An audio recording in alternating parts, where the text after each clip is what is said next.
Victor Marx, a man of undaunted courage and compassion, is the author of The Dangerous Gentleman and the founder of All Things Possible Ministries. He has led high-risk humanitarian missions into war zones such as Gaza, Israel, Iraq, and Syria, providing aid, rescuing victims, and shining light into the darkest places on earth. As a survivor of severe childhood trauma and Christ follower, Victor calls us to stand up, become courageous in a culture of fear, and proclaim redemption to the lost and broken. In this podcast, Victor brings you raw conversations with a biblical perspective on some of the toughest topics making headlines today, and takes special interest in leading all of us to live lives of bold courage, building strong families, amazing marriages, and godly communities. Welcome to the Victor Marx Podcast. Victor Marx has been to some of the most dangerous places in the world, and he's been face to face with some of the most dangerous people along the way. He is a high-risk missionary, and his goal is to raise up a generation of dangerous men. Victor Marx is head of All Things Possible Ministries and a high-risk missionary. A former Marine, Victor has taken more than 100 trips to some very dangerous places, bringing rescue and relief. The things he's seen and done have sharpened his perspective on life and what really matters. He believes the men of today need more courage.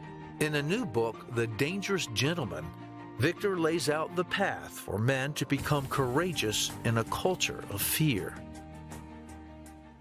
I'm honored Victor Marx is here with us now. Welcome. It's good to be here, Andrew. You have a friend with you today. Yeah, Who's with us? We brought Reagan today, our 7-year-old Belgian, and she's been with us to Iraq and Syria, and yeah, we're grateful for her. Likes the camera, it looked like, too. Oh, yeah. And, you guys have been through a lot together.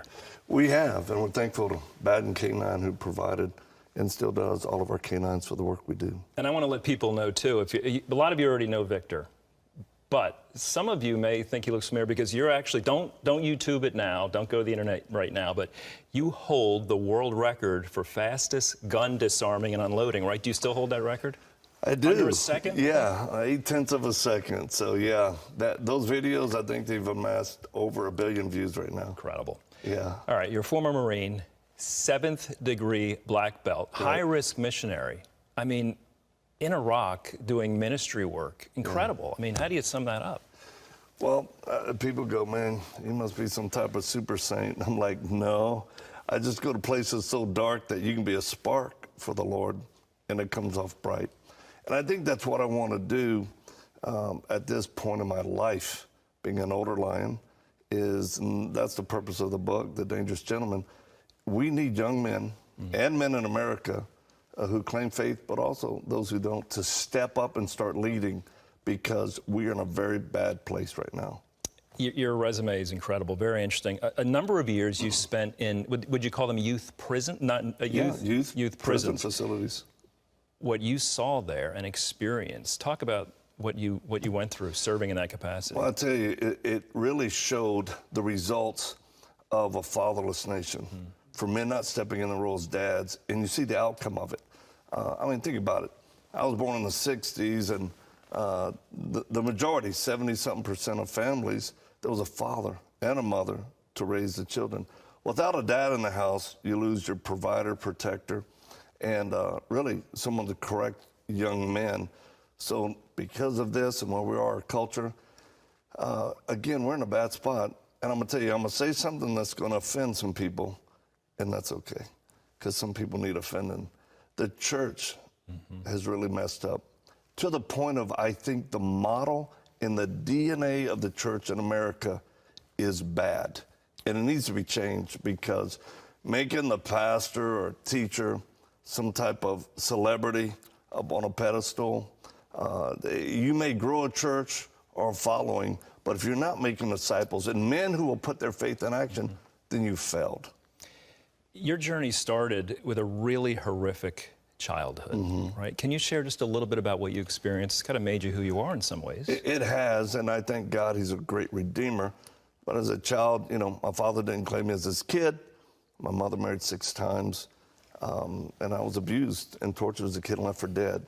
So it required a lot of therapy, 123 visits to a trauma specialist over a 9-month period. And I know how the effects of abuse and that type of stuff will affect you even later in life.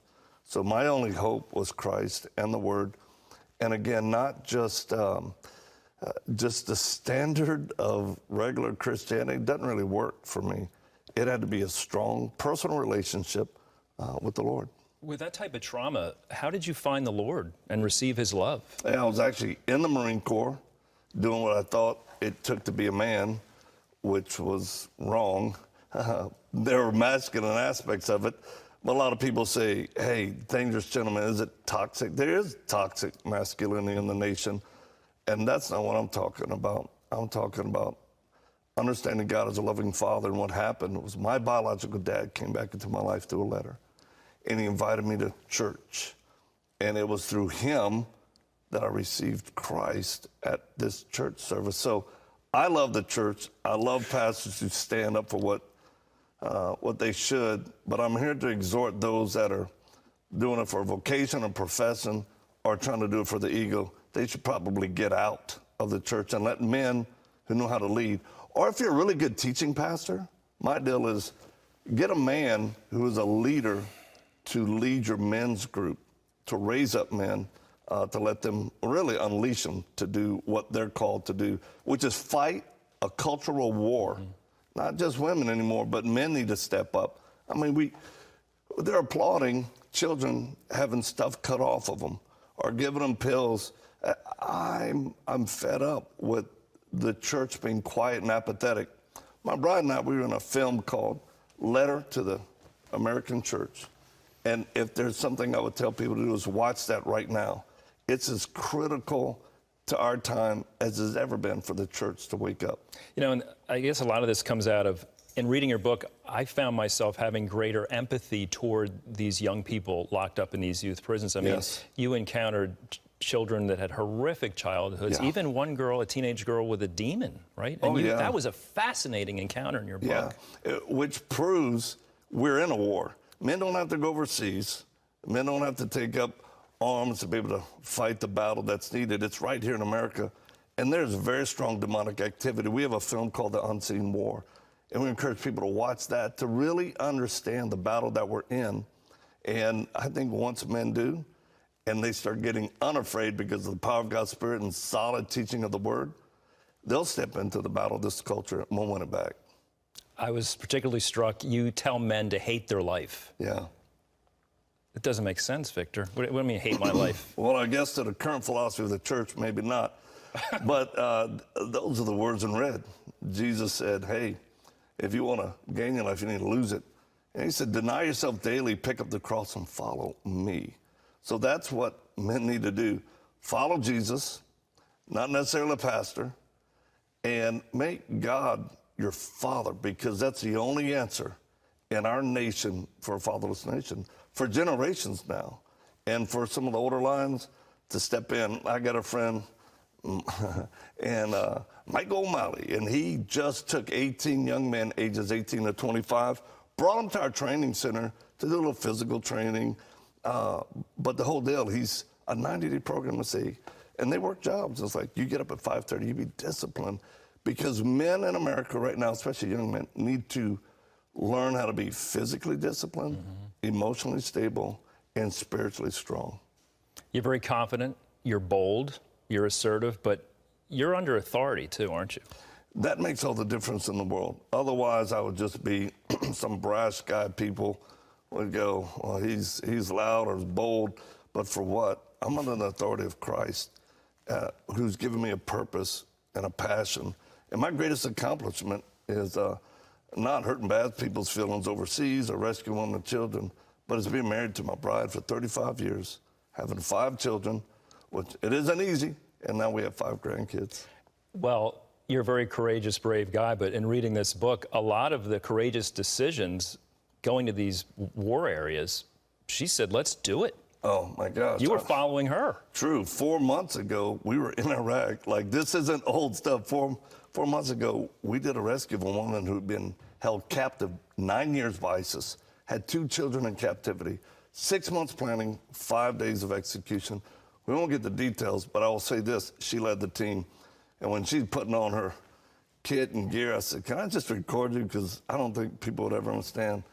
And when I saw her put a grenade in her pocket and then we prayed, I'm like, well, if manifestation of evil calls for us to protect children or women ourselves, we're prepared to. But God gave us favor, and we were able to get that lady back and her children after being gone for 9 years. Quick question, last one. As a guy, when you're struggling, I mean, there are times you're weak, Completely. right? So what do you do? How do you find support and strength? Well, in our weakness, His strength is made perfect. I consider myself an ordinary guy that God has allowed me to be part of Him doing extraordinary things. So don't think you got to be a knuckle dragger and big thick neck to be a dangerous gentleman. We run our lanes, and you start right in your home as a man. And as a single man, practice purity, because there's power in it, and you're preparing for your future wife. Yeah. Well, whether you're a man, a woman, a teenager, adult, this book will make you throw the covers off the bed and get up and do something good for somebody. It's called The Dangerous Gentleman, available nationwide. Victor, thanks so much for being with us. And thank you for being a dangerous gentleman. All right, brother. I'm trying. On my way. Thank you for tuning in to the Victor Marks Podcast. Join the mission. Visit victormarks.com and follow Victor on Facebook, Instagram, and X, all linked in the show notes. Victor and his team invite you to share this content and simply ask you to be sure to credit this production when you do. Don't miss Victor's latest book, The Dangerous Gentleman, a call for men to be courageous in a culture of fear. Find it now at dangerousgentleman.com or wherever great books are sold. This powerful book is packed with illustrations of bravery, responsibility, and tenderness, featuring heart-pounding scenes from war zones and international rescues. Victor Marks draws on decades of missionary work in some of the world's most dangerous places to show us what true manhood and Christianity should look like today. We'd love to hear from you. Leave a comment in the review section. And don't forget to subscribe so you never miss an episode. Until next time.